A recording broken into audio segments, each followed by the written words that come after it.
ชีวิตของเรามันไม่มีอะไรชีวิตของเรามันไม่มีอะไรชีวิตของเราไม่มีอะไรที่เราจะต้องรู้มันเป็นเช่นนี้เสมอเหมือนกันหมดทุกคนเกิดมาเสมอเหมือนกันหมดมีความอยากมีความต้องการเสมอเหมือนกันหมดไม่ว่าเศรษฐีไม่ว่าคนยากจนคนจะเกิดความทุกข์ก็เกิดความอยากคนเกิดความสุขก็เกิดความอยากเหมือนกันหมดมันไม่มีอะไรที่แตกต่างก็เพราะจิตใจของเรามีอวิชชามันจึงเหมือนกันหมด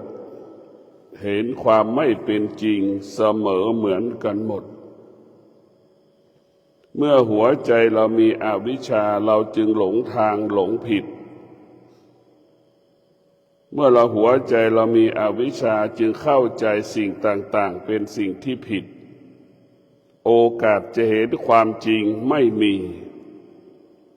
โอกาสที่จะเข้าถึงความจริงก็ไม่มี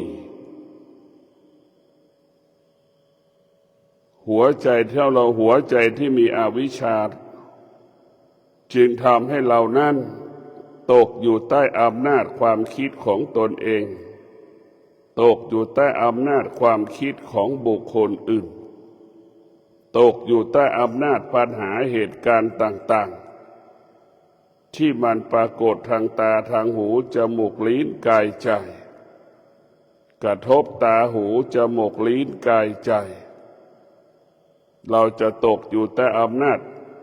สิ่งที่ตารู้หูรู้จมูกมันรู้ลิ้นมันรู้กายมันรู้จิตมันรู้สิ่งที่ตาหูจมูกลิ้นกายใจรู้ก็รู้เรื่องอวิชชาทั้งสิ้นอวิชชาก็ทำให้คนนั้นตาบอดอวิชชานั้นก็เปรียบเสมือนคนนั้นเหมือนหูหนวกอวิชชาเปรียบเสมือนคนพิการเราก็รู้ว่าคนพิการเป็นคนเช่นไรรู้นะว่าคนเป็นอัมพฤกษ์อัมพาตเป็นคนเช่นไรเราก็รู้ว่าคนที่ปกติมีอวัยวะครบ32ประการมีอวัยวะสมบูรณ์32ประการเป็นเช่นไรผู้รู้ทั้งหลายกับผู้ไม่รู้ย่อมแตกต่างกันผู้รู้ก็คือผู้ที่ดวงจิตมีวิชาจะเป็นผู้รู้ความจริงหัวใจที่มีวิชาจะเป็นผู้รู้ความจริงว่าทุกคน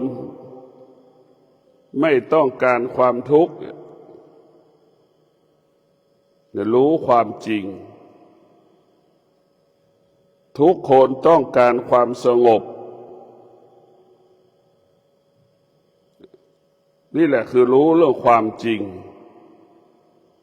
หัวใจที่มีวิชามันจึงรู้ว่าความสุขเป็นเหตุให้เกิดความทุกข์ดังพ่อแม่มีลูกพ่อแม่ก็ลำบากเพราะลูกยากจนเพราะลูกประสบปัญหาก็เพราะลูกเสียสละทุกอย่างเพื่อลูก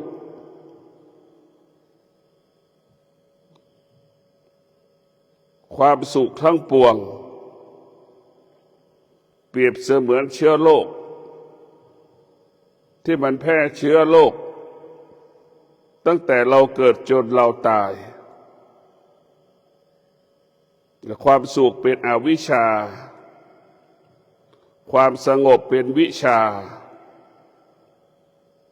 เราจะเห็นแตกต่างกัน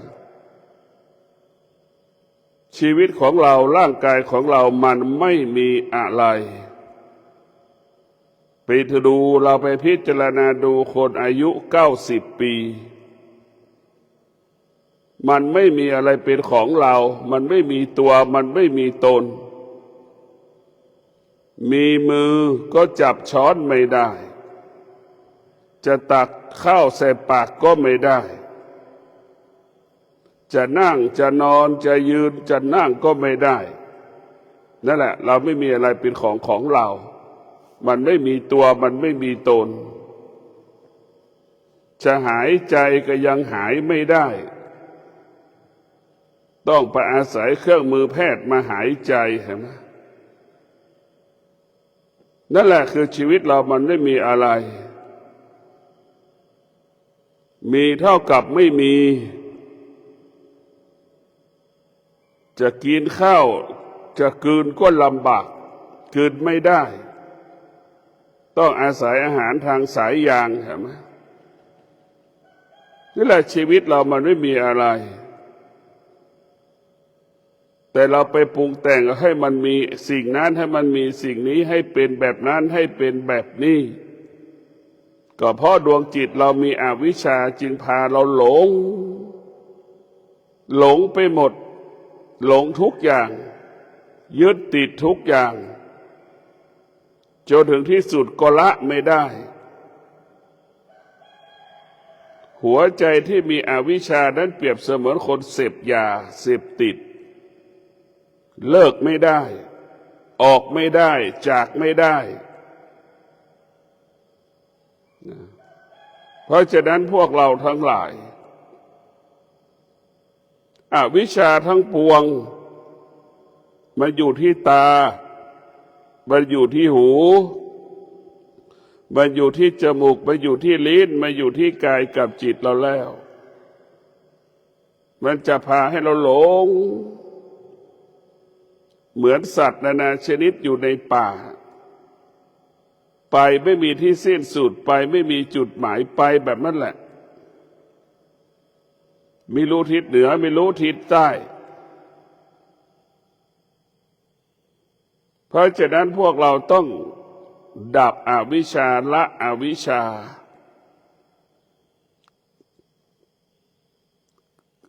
เมื่อเราละอวิชชาได้ใจมันก็สงบเมื่อเราละอวิชชาได้ใจมันก็นิ่งเมื่อเราละอวิชชาได้ใจมันก็เบิกบานเราจะต้องใช้วิชาดับอวิชชาใช้วิชาดับอวิชชาใช้วิชาทำลายอวิชชาอวิชชาก็เปรียบเสมือนคราบที่มันเปื้อนติดเสื้อผ้าเปรียบเสมือนเหือใครที่มันติดตัวเราวิชาก็เปรียบเสมือนผงซักผ้าที่ไปชำระที่เราไปชำระล้างผ้าเราซักผ้าของเราให้ผ้าให้เราสะอาดวิชาเปรียบเสมือนผงซักผ้าวิชาเปรียบเสมือนสบู่ที่ชำระอวิชชาอวิชชาคือคราบที่มันเปื้อนเหือใครติดตัวเราติดตามร่างกายของเรานั่นแหละเอาอวิชชาออกไปจากกายจากจิตเราด้วยวิชาวิชาเป็นเครื่องดับวิชาเป็นเครื่องดับเป็นเครื่องระงับเป็นเครื่องยุติให้อวิชชาสลายเหมือนเหือใครมันสลายไปจากตัวเรา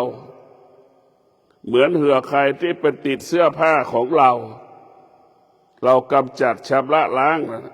ด้วยวิชาก็คือแฟบก็ดีสบู่ก็ดีนั่นแหละเป็นวิชาเพราะฉะนั้นพวกเราทั้งหลายเมื่อดวงจิตเรามีวิชาแล้วดวงจิตเราก็รู้ความจริงเห็นความจริงละความจริงไม่ยึดติดสิ่งใดสิ่งหนึ่งที่มันรู้และมันสัมผัส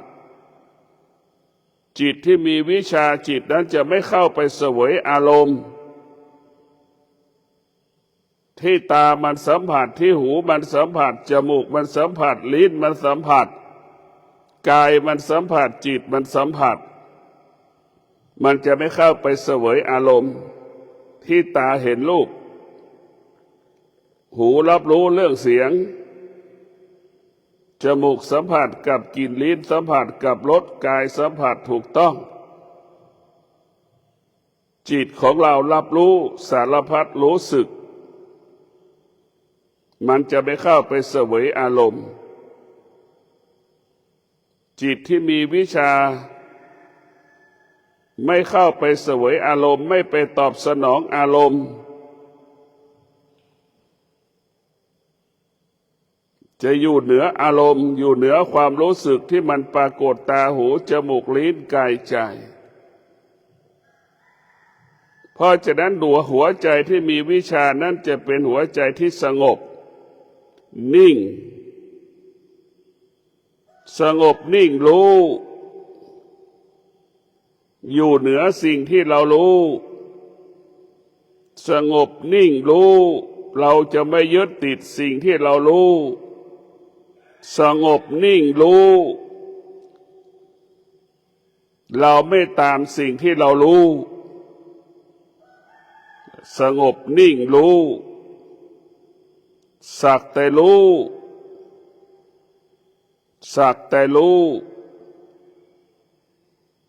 สงบนิ่งมันเป็นรากฐานของการเจริญจิตภาวนา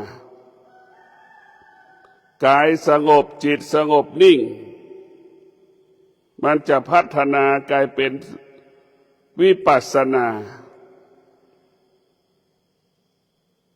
วิปัสสนาจะทำให้เรารู้แจ้งรู้จริงรู้ความจริงของโลก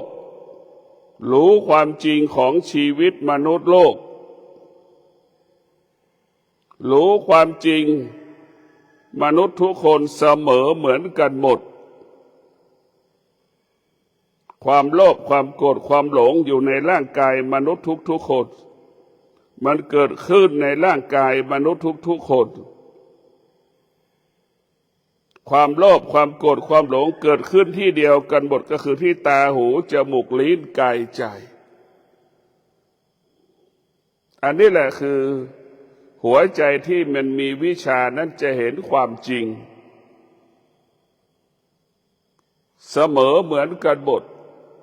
ความอยากจะเกิดขึ้นที่ตาหูจมูกลิ้นกายใจหัวใจที่มีวิชาก็จะดับความอยากที่มันเกิดขึ้นจากที่ตาหูจมูกลิ้นกายใจระงับสิ่งที่มันรู้ทางตาทางหูจมูกลิ้นกายใจนี่หัวใจที่มีวิชากับปัญญาก็จะทำให้เรารู้ความจริงเห็นความจริงรู้ความจริงเห็นความจริง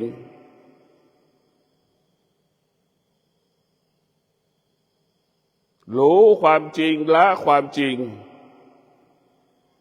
เพราะฉะนั้นพวกเราต้องมีสติรู้ที่จะถอนอารมณ์ที่เป็นอวิชชา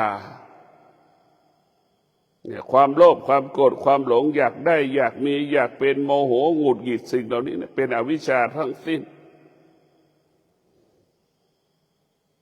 มันจึงเกิดอาการมันจึงสำแดงอาการชอบใจไม่ชอบใจสุขทุกข์ขนาดลมหายใจอาการสุขทุกข์เนี่ยอาการพอใจไม่พอใจเนี่ยมันปรากฏเกิดขึ้นกับมนุษย์ที่มีอวิชชาตลอดเวลาสุขทุกข์พอใจไม่พอใจจะไม่เกิดขึ้นเมื่อหัวใจเรามีวิชาเพราะวิชามันรู้ความจริงสุขก็เป็นอนิจจังทุกข์ก็เป็นอนิจจังสุขก็ไม่เที่ยงทุกข์มันก็ไม่เที่ยงพอใจไม่พอใจมันก็ไม่เที่ยงมันรู้มันจึงอยู่เหนือรู้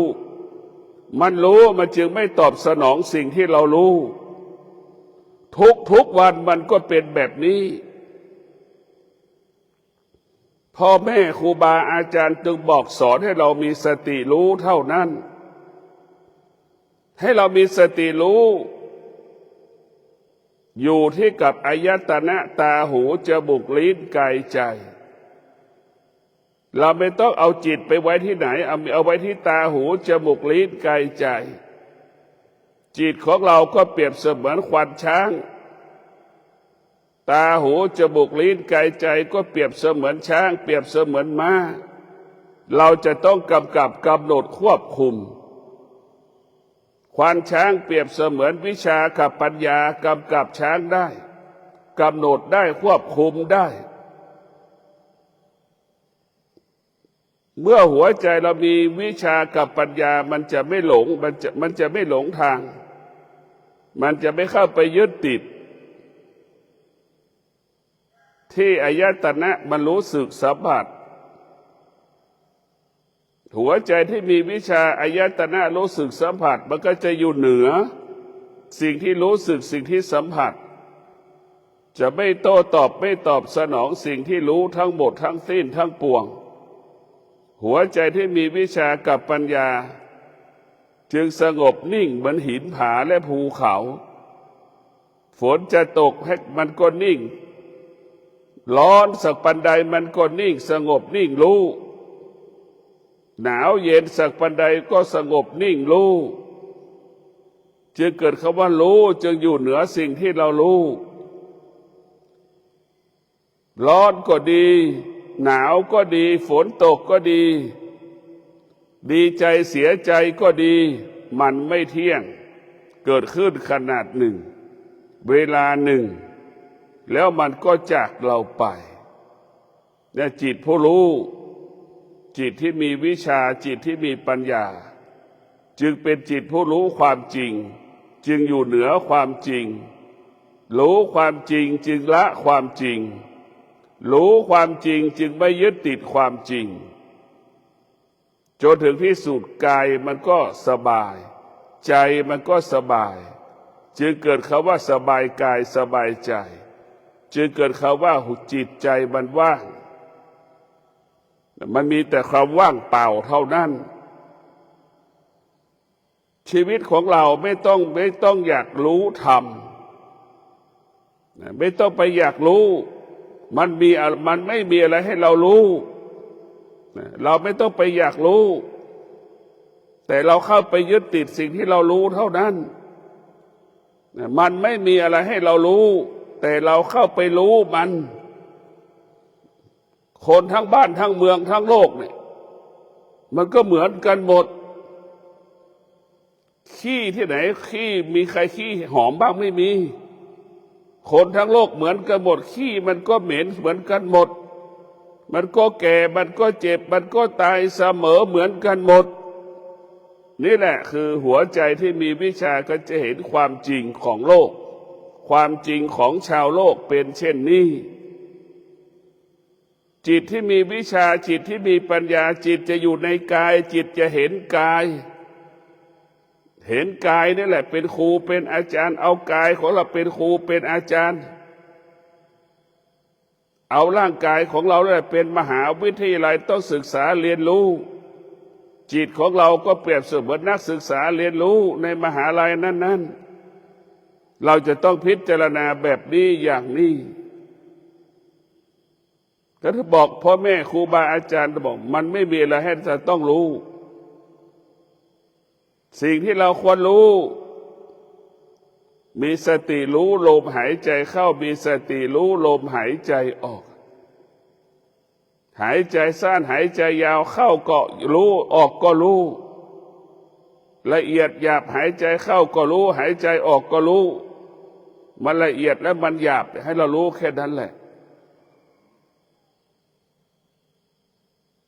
เมื่อเราสามารถกำหนดลมหายใจเข้าออกได้แล้วนี่เท่ากับเราเปิดประตูหน้าต่างต้อนรับพระธรรม84,000พระธรรมขันธ์มันจะมาหมดเพราะว่าลมหายใจเข้าลมหายใจออกเป็นต้นกำเนิดของพระธรรมเป็นต้นกำเนิดของพระธรรมเป็นเหตุให้เกิดพระธรรมอนุภาพของการกำหนดลมหายใจเข้าออกนั้นเป็นอนุภาพที่มีพลังมากมีสติรู้ลมหายใจเข้ากี่ร้อยครั้งรู้ทุกวัน ลมหายใจออกกี่ร้อยครั้งทุกวันเรารู้หายใจเข้าหายใจออกสั้นยาวเรารู้กำหนดรู้ได้ชัดหายใจเข้าออกละเอียดหยาบเราก็รู้กำหนดรู้ชัดเจนเนี่ยถ้าเราทำได้แบบนี้ทุกวันทุกวันทุกวันเราก็เข้าถึงธรรมได้ง่ายเห็นธรรมได้ง่ายศึกษาธรรมก็สะดวกสบายได้ง่ายพวกเราทั้งหลายชีวิตเรามันไม่มีอะไรให้เราไปดูคนแก่ที่ใกล้ตายนะข้าวก็กินไม่ได้ด้วยตัวเราเองก่อนจะตายนะมือก็จับช้อนไม่ได้จับข้าวไม่ได้จะนั่งก็ไม่ได้จะลุกจะนั่งจะนอนจะเดินไม่ได้อะไรสักอย่างแล้วล่ะชีวิตเรามันไม่มีอะไรมันไม่มีตัวมันไม่มีตนเราไปสำคัญเองว่ามันมีตัวมันมีตนเราไปปรุงแต่งขึ้นเองว่ามันมีตัวมันมีตนมันมีสุขมันมีทุกข์ทุกสิ่งทุกอย่างมันเป็นปกติของมันเราเข้าไปยึดติดมันเราไปจึงเกิดคำว่าความทุกข์ทั้งสิ้น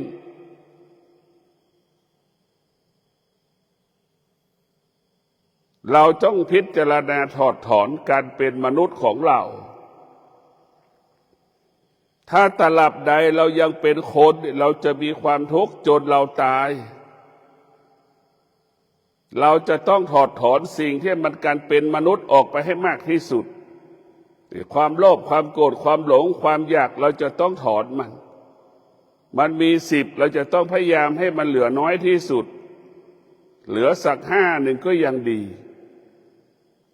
เราต้องถอดได้แล้วว่าดับมันกำจัดมันชำระมันล้างมันให้มันทุเลาเบาบางลงย่านมันก็รุนแรงเหมือนเดิมเหมือนคนแก่คนเฒ่าอายุ80-90เรียกร้องหาลูกหาหลานเหมือนเดิมคิดจะพึ่งพาลูกหลานเหมือนเดิมนี่มันเป็นเหมือนว่าแก่เราจะไม่ต้องเมื่อเราแก่เรามีสติเราจะไม่ต้องพึ่งพาลูกหลานเพราะฉะนั้นพวกเราต้องมีสติรู้ฝึกฝนจิตให้จิตเราเป็นจิตผู้รู้เมื่อจิตเราเป็นจิตผู้รู้เราก็ไม่เข้าไปยึดติดสิ่งที่เรารู้แหละถึงบอกแล้วมันไม่มีอะไรให้เรารู้แต่เราเข้าไปรู้มันนี่คือสำคัญที่สุดมันไม่มีอะไรให้เรารู้แต่เราไปรู้มัน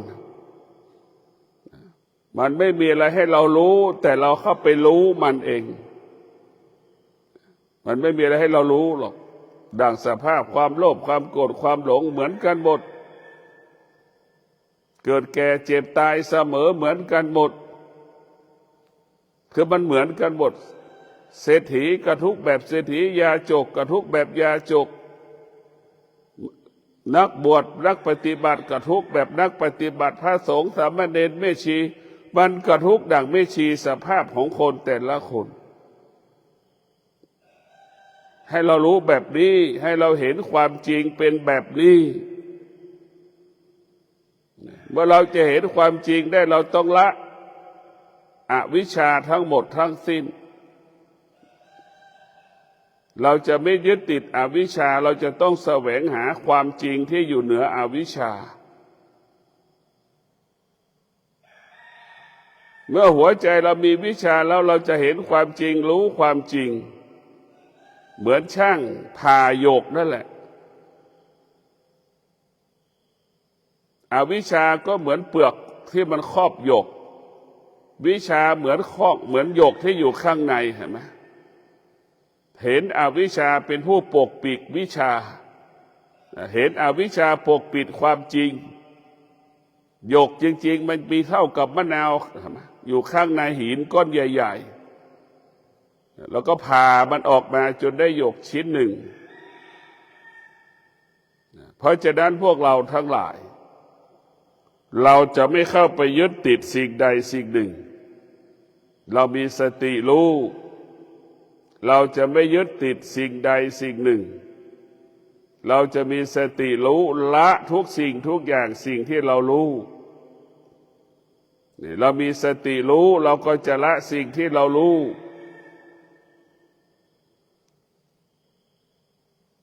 เมื่อเรามีสติรู้อยู่กับลมหายใจเข้าออกเท่ากับเรารักษาการเป็นมนุษย์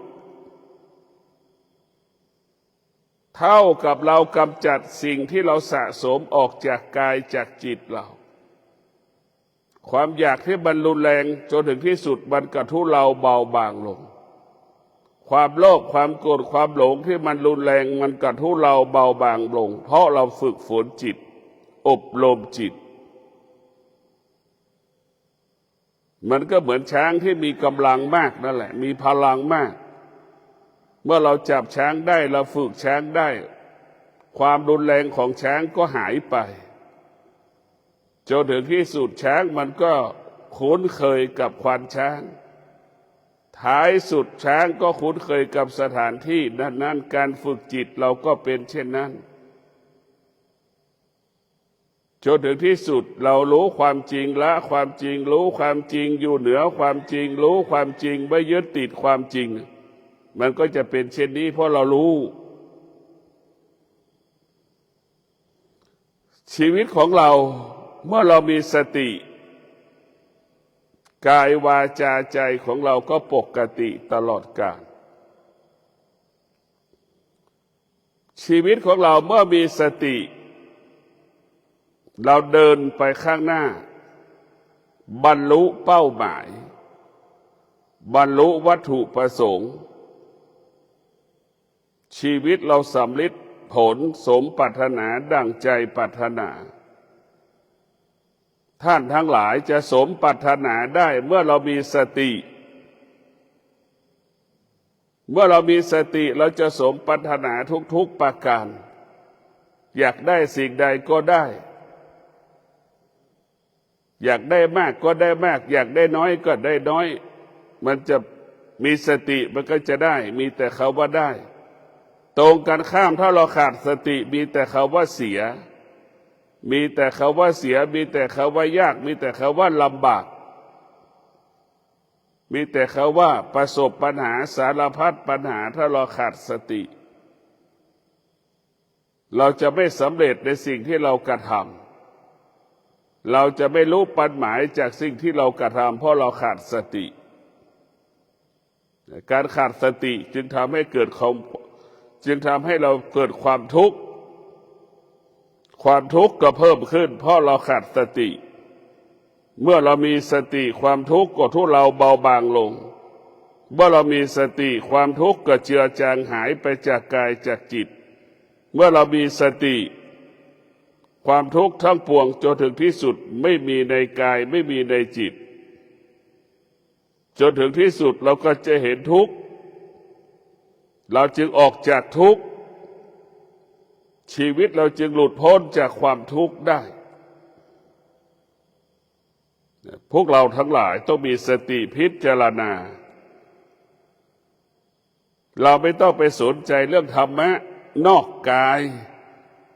เราต้องมารู้ธรรมะที่อยู่ในกายเราต้องมารู้เรื่องธรรมะอยู่ในจิตทำไมเราถึงโมโหหงุดหงิดเนี่ยเราต้องแก้ไขสิ่งเหล่านี้ทำไมเราจึงเกิดอาการสำแดงอาการชอบใจไม่ชอบใจเราต้องไปสนใจสิ่งที่มันเกิดขึ้นที่กายกับจิตเราจะต้องมาพิจารณาสิ่งที่มันปรากฏกายกับจิตละเอียดถี่ยิบทุกวันเราจะต้องพิจารณาเมื่อเราพิจารณาสิ่งที่มันเกิดขึ้นที่กายก็ดีอยู่ที่จิตก็ดีทำไมจิตของเราเกิดอาการพอใจไม่พอใจชอบใจไม่ชอบใจสุขทุกข์เนี่ยเราจะต้องมีสติอยู่กับสิ่งเหล่านี้ เราจะต้องอยู่กับกายให้ได้เหมือนหมอเหมือนหมอเหมือนนักศึกษาหมอเรียนรู้เรื่องร่างกายเห็นไหมอาจารย์ใหญ่นอนตรงนั้นแหละเรียนรู้เรื่องร่างกายคนตายจะผ่าศพแบบไหน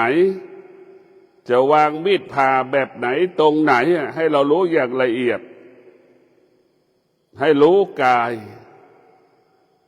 ให้เราเห็นกายว่ามันไม่เที่ยงมันไม่เที่ยงมันไม่เที่ยงให้เรารู้กายให้เราเห็นกายว่ามันไม่เที่ยงเมื่อเรารู้ว่าร่างกายเรามันไม่เที่ยงเราก็ไม่ต้องมโนเราไม่ต้องไปปรุงแต่งทุกวันนี้เราไปมโนเราไปปรุงแต่งดังหนุ่มสาวทั้งหลายปรุงแต่งเห็นรูปร่างหน้าตากันก็ไปปรุงแต่งเห็นกิริยาอาการก็ไปปรุงแต่งไอ้การปรุงแต่งก็คือกิเลสที่มันหลอกเราให้เราเข้าไปยึดติดมันที่เราปรุงแต่งก็เป็นอวิชชาให้เราเห็นความไม่เป็นจริงให้ความไม่เป็นจริงอยู่กับกายกับจิตเราเนี่ยเพราะฉะนั้นพวกเราต้องมีสติพิจารณาชีวิตเราต้องประกอบไปด้วยศีลสมาธิปัญญาจิตเรางอกงามด้วยศีลสมาธิปัญญาจิตนั้นก็จะอยู่กับความอดทนจิตนั้นก็จะต้องพึ่งพาอาศัยวิริยะภาคเพียร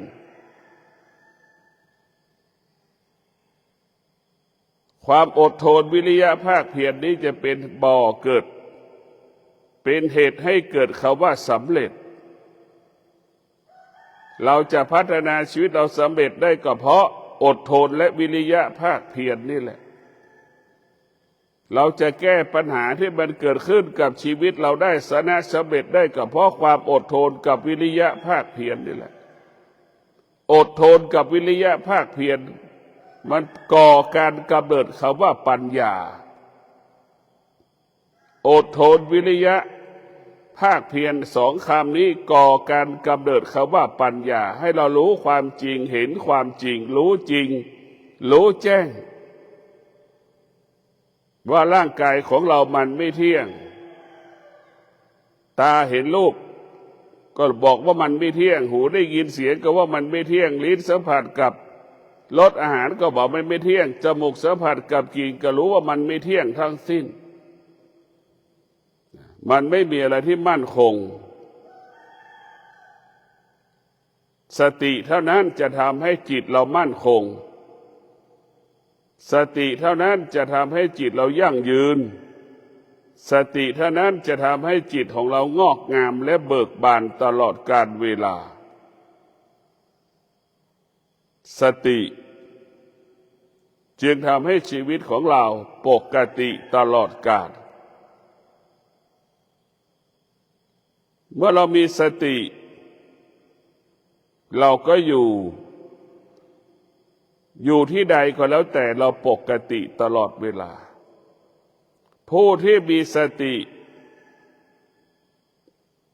ต่อสภาพการเปลี่ยนแปลงก็อยู่ได้อย่างเป็นปกติต่อสภาพความสงบรอบๆตัวเราก็อยู่ได้อย่างเป็นปกติเช่นคนที่มีสติอยู่กลางวันก็อยู่ได้อย่างเป็นปกติ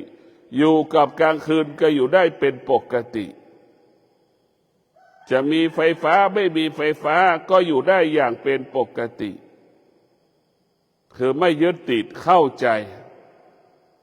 เมื่อเราเข้าใจมันเราก็อยู่กับมันได้อย่างปกติทุกวันนี้เราไม่เข้าใจมันเราจึงอยู่ที่ใดก็ผิดปกติเพราะเราไม่เข้าใจเมื่อเราไม่เข้าใจเราก็จะทำให้เรานั้นไปยึดติดสิ่งต่างๆเมื่อเราไม่เข้าใจเรียกว่าหลงเมื่อเราหลงดังคนจำนวนมากหลงนั่นแหละหลงอะไรหลงลูกตัวเอง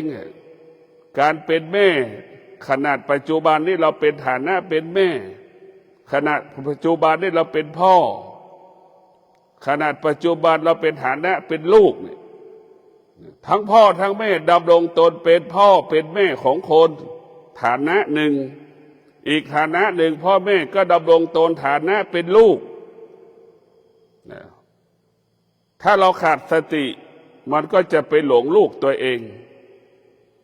ถ้าเราขาดสติเราก็ทิ้งพ่อแม่ตนเองเห็นไหมนี่แหละจิตที่มันขาดสติก็จะไปหลงลูกตนเองทางที่เราก็ยังมีพ่ออยู่ฐานะของเราก็ยังเป็นพ่ออยู่เห็นไหมมันคิดไม่ได้มันปกปิดเรียกว่าอาวิชชาแล้วมันปกปิดความจริงเห็นแต่ลูกตัวเองทางที่เราก็ยังมีฐานะเป็นลูกที่มีพ่ออยู่เรารักลูกเราฉันใดทำไมพ่อก็ไม่รักเราฉันนั่นแหละเราหวงลูกเราฉันใดพ่อเราก็หวงลูกเราฉันได้อันนี้แหละคือหัวใจที่มีอวิชชาหลงแต่ลูกแล้วก็ลืมพ่อลืมแม่เนี่ยหลงลูกลืมพ่อลืมแม่นี่หัวใจที่มีอวิชชาพ่อแม่ที่มีอวิชชาจะเป็นเช่นนี้บอกแล้วว่าฐานะแม่เราก็เป็นอยู่ฐานะลูกเราก็เป็นอยู่ทำไมเราไม่รู้หรอว่าแม่เราคิดถึงเราขนาดไหนทำไมเราไม่รู้ว่าพ่อเราคิดถึงขนาดไหนเราคิดถึงลูกเราขนาดไหนล่ะพ่อก็คิดถึงเราขนาดนั้นแหละเราห่วงลูกเราขนาดไหนพ่อแม่ก็ห่วงเราขนาดนั้นแหละแต่ส่วนมากมันคิดไม่ได้คิดได้ก็ทำไม่ได้เท่ากับคิดไม่ได้นั่นแหละก็ขอให้ท่านทั้งหลายมีสติรู้ความจริงเรามีแม่เราดำรงตนเป็นแม่เราดำรงเป็นลูกของแม่เราก็จะให้ความเป็นธรรมแก่แม่รู้ว่าแม่รักเราเราก็รู้ว่าเท่ากับเรารักลูกของเราฉันใดแม่ก็รักเราฉันนั้นแหละหัวใจที่มันมีสติมันจะเห็นความจริงรู้ความจริงท้ายสุดมันก็จะดูแลพ่อแม่ให้ความเป็นธรรมแก่พ่อแม่ให้ความยุติธรรมแก่พ่อแก่แม่ตนเองเรารักลูกเราฉันใดเราต้องรักแม่ฉันนั้นเราดูแลลูกฉันใดเราต้องดูแลแม่ฉันนั้นนี่แหละบุคลูกที่มีสติก็จะเป็นเช่นนี้เป็นแบบนี้ขอความสุขสวัสดีจงเกิดแก่ท่านทั้งหลายมีสติรู้ด้วยสติและปัญญาจะเลี้ยงดูพ่อแม่ของตนดังลูกของตนคิดถึงลูกของตนคิดถึงพ่อแม่ของตนเสมอเพราะสติกับปัญญาจะรู้ความจริงเห็นความจริงให้เราเข้าถึงความจริงขอเจริญพร